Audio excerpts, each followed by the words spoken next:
I'm gonna teach you how to sound like this on Ableton.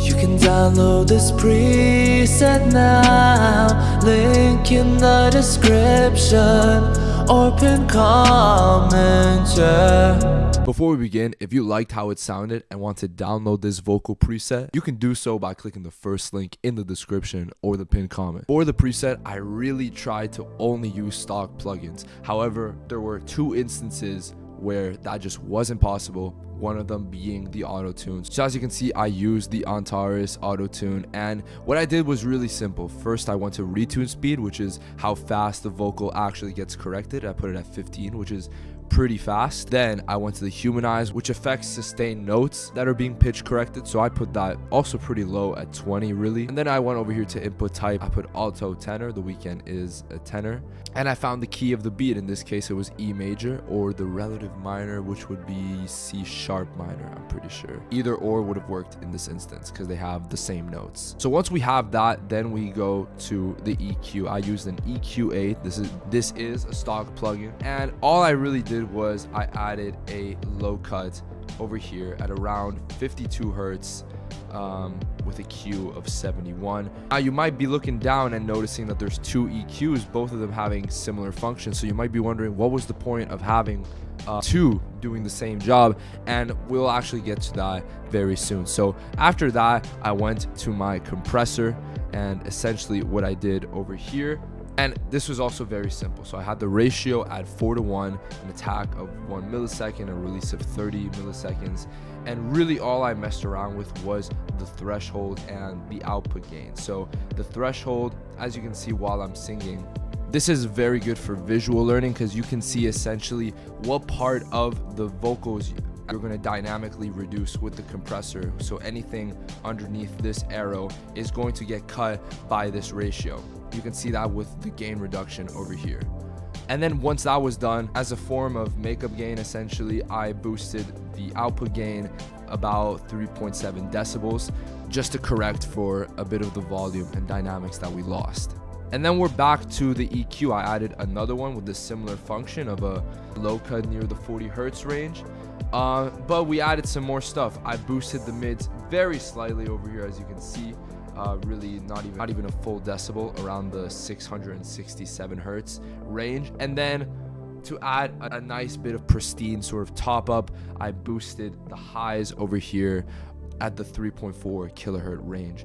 So the reason why I could have, so you might be wondering why the first EQ was necessary, and that really was because anything that any low frequencies that I just didn't want in the mix were going to be compressed by the compressor that followed it, and I didn't want those low sub bass being boosted by the compressor, so I added the low cut to get rid of that problem. And then any extra EQ stuff that I wanted to do in terms of boosting, I was able to do so with my second EQ. Next, we're going on to the de-esser. This is another non-stock plugin. Unfortunately, this is the Pro DS from FabFilter, which is really good in my opinion. And this helps you reduce the really sharp S sounds that typically appear in a mix that just add a harshness that we don't really want. So I really just used the preset, the single vocal male split band, and essentially got this with a threshold of negative 36 decibels, a range of 6 decibels, and had it around over here in the 6 kilohertz to 14 kilohertz range. So this helps mitigate that sharp S sound. The last non-spatial effect that I have is a saturator. I used another plugin, which again, this is a stock plugin, and I used the preset warm-up highs, which essentially added an analog warmth to the higher range of my vocals. Now we're on to the spatial effects, and first off we have the reverb. So a couple of things I did before messing with the dry level and all that. For the filter, I added both a low and a high cut to my reverb. I didn't want the really low frequencies to be affected by the reverb because that often adds a lot of muddiness that we just really don't want. And similar with the high frequencies, a lot of times the sharpness can be emphasized by the reverb, and I didn't want that.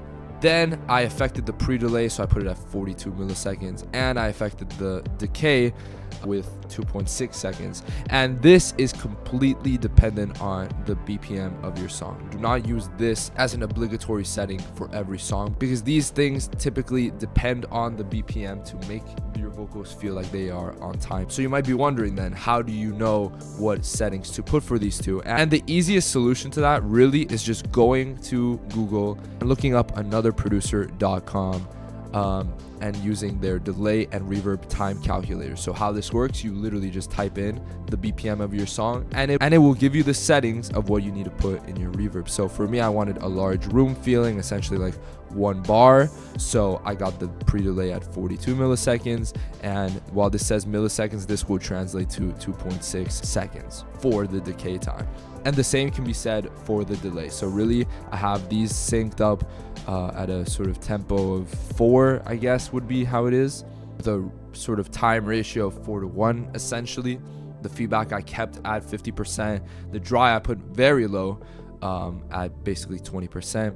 And again, to reduce like sharpness and also muddiness in the same way I did with the reverb, I added a low and a high cut, only really affecting the middle range around the 600 hertz region with a width of 3.07. But that's essentially how you get R&B, the Weeknd type vocals. Again, if you like this vocal preset and want to download it, you can do so by clicking the first link in the description or the pinned comment. If this tutorial has been helpful, if you like how in detail I go, make sure to subscribe and hit the bell for more videos like this. Leave a like and comment what other tutorials you want me to do, whether it be for Ableton, for FL, for BandLab, even Pro Tools I'm going to try doing. But again, thank you so much for watching, and I'll see you guys in the next video. Peace.